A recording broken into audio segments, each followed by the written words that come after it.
H Anjaneya ಅವರು ಹೇಳಿದ್ರು, ಮಾಜಿ ಸಚಿವರು ಅಯೋಧ್ಯೆಯಲ್ಲಿರುವಂತ ರಾಮ ಬಿಜೆಪಿಯ ರಾಮ ಅಂತ ಹೇಳಿ. ಅದಕ್ಕೆ ಈಗ ಆಕ್ರೋಶವನ್ನ ಬಿಜೆಪಿಯ ನಾಯಕರು ವ್ಯಕ್ತಪಡಿಸ್ತಾ ಇದ್ದಾರೆ, ಕಿಡಿಕಾರಿದ್ದಾರೆ ಎಚ್ ಆಂಜನೇಯ ಅವರ ಮೇಲೆ. ಸೊ ಮಾಜಿ ಸಚಿವ ಎಚ್ ಆಂಜನೇಯ ಹೇಳಿಕೆಗೆ ಬಿಜೆಪಿಗರು ವಾಗ್ದಾಳಿಯನ್ನ ನಡೆಸಿದ್ದಾರೆ. ಆಂಜನೇಯಗೆ ಸದ್ಬುದ್ಧಿ ಕೊಡ್ಲಿ ಅಂತ ಪ್ರಹ್ಲಾದ್ ಜೋಶಿ ಅವರು ಹೇಳಿಕೆಯನ್ನ ಕೊಟ್ಟಿದ್ದಾರೆ.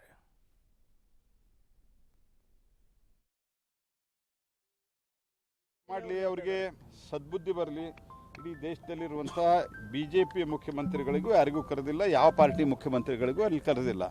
ಯಾಕಂದರೆ ಅಲ್ಲಿಗ ನಾನು ಭಾರತ ಸರ್ಕಾರದ ಮಂತ್ರಿ, ನನ್ನೂ ಕರೆದಿಲ್ಲ ಅಲ್ಲಿ. ಯಾಕಂದರೆ ನನಗೂ ಬರೋದಿಲ್ಲ ಅಷ್ಟೇ ಅಲ್ಲ, ಬರಬೇಡ ಅಂತ ಹೇಳಿದ್ದಾರೆ. ಯಾಕಂದರೆ ಅಲ್ಲಿ ಜಾಗ ಇಲ್ಲ.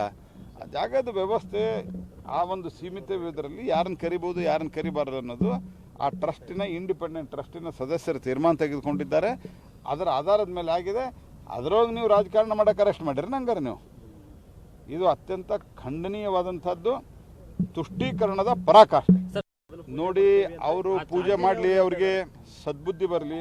ಇಡೀ ದೇಶದಲ್ಲಿರುವಂಥ ಬಿಜೆಪಿ ಮುಖ್ಯಮಂತ್ರಿಗಳಿಗೂ ಯಾರಿಗೂ ಕರೆದಿಲ್ಲ, ಯಾವ ಪಾರ್ಟಿ ಮುಖ್ಯಮಂತ್ರಿಗಳಿಗೂ ಅಲ್ಲಿ ಕರೆದಿಲ್ಲ.